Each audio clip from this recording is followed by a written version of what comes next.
Ladies and gentlemen, boys and girls, welcome to the third best of 5 series to determine who qualifies for the WCS Circuit Winter Championship. This is game number 1. And yes, someone who is observing is conveniently pinging the location of the guy I'm watching, but oh well. The red Terran player in the bottom of Orbital Shipyard, ladies and gents. It's Happy.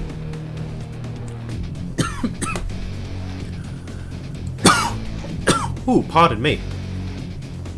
Just had some water before the game, and that decided to go down the wrong way, but we're going to soldier on anyway, because representing Millennium is the blue Terran player. In the top position, it's Dayshi. Wow, well that was the worst way to interrupt a player intro. It's like, please don't choke to death. Don't worry. So it looks like we might have Reaper versus Reaper action here. Unless one of these players decides to go for a quick tech route. We'll keep a watchful eye on that as both players start mining gas. We could of course just see Marine factory or Marine reactor factory and stuff like that. Absolutely no obligation from either of these players, but they are conveniently up to about 50 gas. So 50 gas means 50 gas means 50 gas, and here we go, Reaper versus Reaper. Now, this could either end up being extremely exciting or extremely awkward if they end up fighting each other, but of course we are just going to see a situation where they will primarily be used for scouting. This SCV is going to be made to be as annoying as possible, and that's quite funny considering you can build your command center basically anywhere you want, and the delay that he's experienced already, basically you could have just built it somewhere else and floated over, but all is good. Happy, wow, continuing to be as annoying as possible with this SCV! And it, wow, gets lost as well. But, you know, he delayed the command center by about 20 seconds there. Maybe 15 seconds. And we are going to see a little bit of Reaperage, I suspect. Just the one Reaper on the map for both players. Where is Blue Reaper? Blue Reaper's just here. Actually, so Dayshi is just defending with this right now. Not looking to get any scouting information. He's waiting till he is 2. Happy also holding off a little bit. It looks like both players suspect the other one's going Reapers. Uh-oh. And that's 2v1. It's now 2v2, and this could get awkward. Team Deathmatch, ladies and gentlemen, has started here in StarCraft. And it looks like both players are going to be returning to base to heal. So that was the most exciting. We have Factory and Reactor coming down for both players to follow this up. And immediate starport as well for Dayshi. I suspect we're going to get a starport too for... okay, yeah, there we go. Just a couple of seconds behind, no big deal. And we do see the Tech Lab going down for Happy, so we are, of course, going to be seeing Marine Tank.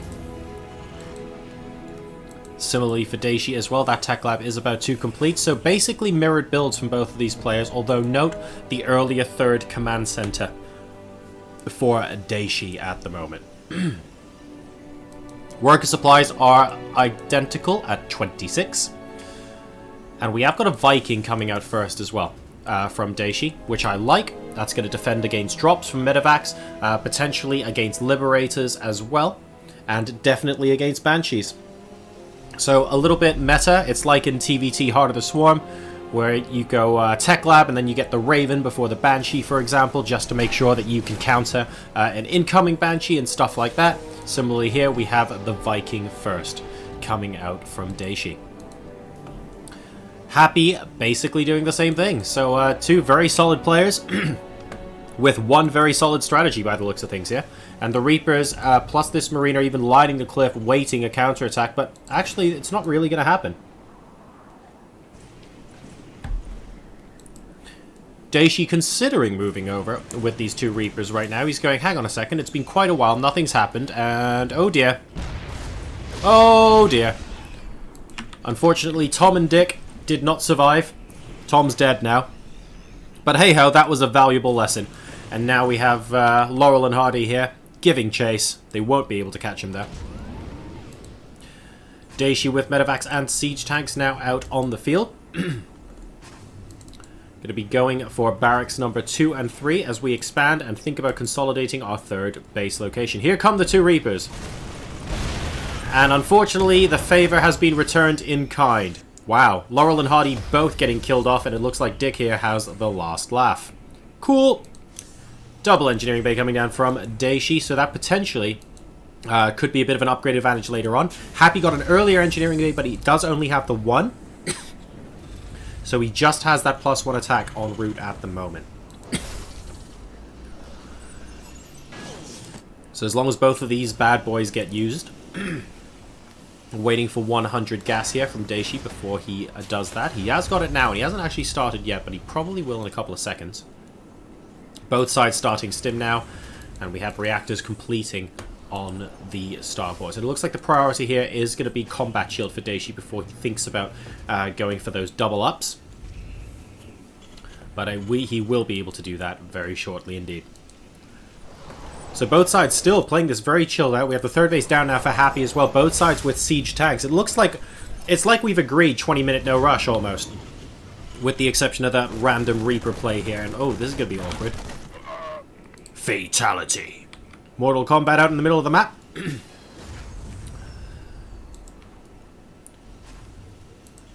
It's so weird just seeing siege tanks hovering there in midair. It's like, well, what are my orders?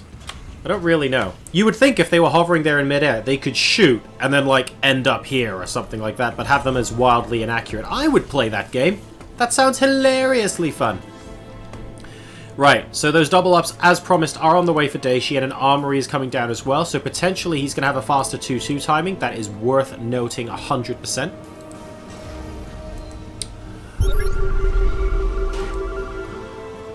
Scan coming down on Happy now to see exactly what's going on. Won't be able to see much. Misses these siege tanks up here. Just sees the presence of a 3rd base and goes, well, yeah, alright then. So if we take a look at the units on the field, number of Marines 23 to 20, 5 to 3. So at the moment, Dayshi feeling a little bit ahead. And 3 medevacs to 2 as well. The only area where Happy is superior is technically the Viking count, which isn't really being used that effectively so far this game. Oh, and it looks like this Reaper that has been public enemy number 1 all day has killed another Marine with a grenade. This is a fight waiting to happen. Player 1, insert coin. Player 2, insert coin. Oh, please make this happen. He's selecting it as well. Come on. Can they see each other? They actually can't see each other. This is rather amusing. It's alright, I'm going to go off it now, and probably they'll fight while I'm not watching. But hey, I can't say we're not trying to bring you the entertainment here. Now, both sides going for +2 attack, but we have +2 armor versus +1 armor, so Dayshi using that... using those upgrades to great effect. Now, this is cheating a little bit, so that guy's going to run away. Is this going to tempt this Marine into action? It doesn't look like it here. And here we go! The fight begins! Okay, that was less exciting than I thought.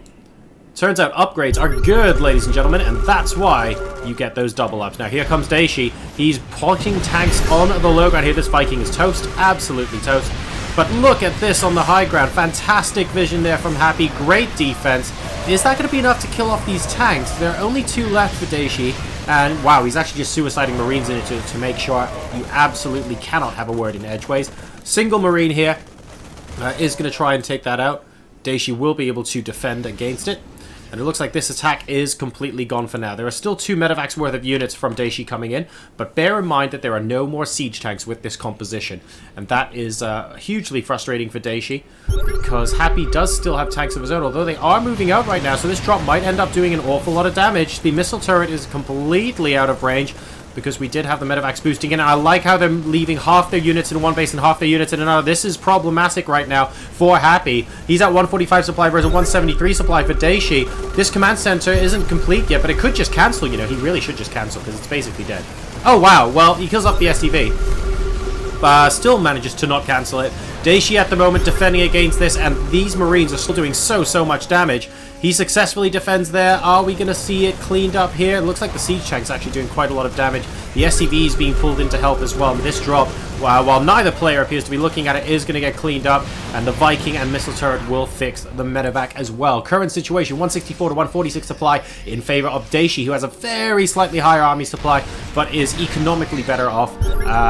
He's got 63 to 49 workers. Both sides on 3 bases, because the 4th base was killed off by Happy here. So Dayshi's advantage definitely minimal at the moment. He's looking for opportunities to come on in. Picking up and dropping on those medevacs. Now this is a very, very soft contain. There's no such thing as hard contains anymore, since you can pick up those sieged tanks. So this is a very dangerous game of chicken, basically. Who wants to sort of drop on top of the other guy's tanks first? And in this situation, well, that's a 4v1. That's hardly fair, is it? In this situation, it looks like Dayshi is going to be able to survive for now, but not before Happy goes ahead and grabs his 4th and turns it into a planetary fortress. +3 coming down from both sides, +2 armor now catching up from Happy, and note that Dayshi hasn't started his +3 armor, so that advantage is temporary and short-lived by the looks of things. He's not really keeping the aggression up on his upgrades. And that means eventually, of course, these guys will be able to balance out again. Dayshi, though, currently doing a lot better supply-wise. He's 190 to 160 supply. So if he's able to get tanks within range of this planetary fortress, it's almost going to force Happy into an engagement. And Happy actually opting here to move across the map. Very, very interesting indeed. This PF is certainly going to go down. That gets taken out. Now, what's going to happen with this army? Happy is stimming in as quickly as he can. There are siege tanks here ready to start hammering away, but only the 2, and there are so many Marines. Is Dayshi going for the full-on base trade? It looks like he might be going for the full-on base trade here. Trying to move into the main base. Happy with so many siege tanks. And Dayshi at the moment, oh, he's going a long way around with those Marines. He's actually making this quite slow, and Happy is making further progress into the natural expansion of Dayshi right now. Well, I guess the main base, since that's the pocket natural. And, well, forget upgrades at the moment. They're both equal at 2-2, but I feel like Happy is beating Dayshi because he is just killing off stuff faster than Dayshi can kill off stuff from Happy. These siege tanks have been left alone for way too long. Dayshi's micro in the offensive here hasn't been to pick up and try and kill off these siege tanks. And as a result, Happy has a position where he can kind of cement himself in. That leaves him to GG. And Happy, after looking like he was behind in supply for quite a lot of that game, executes that attack brilliantly there. And he goes 1-0 up against Millennium Dayshi.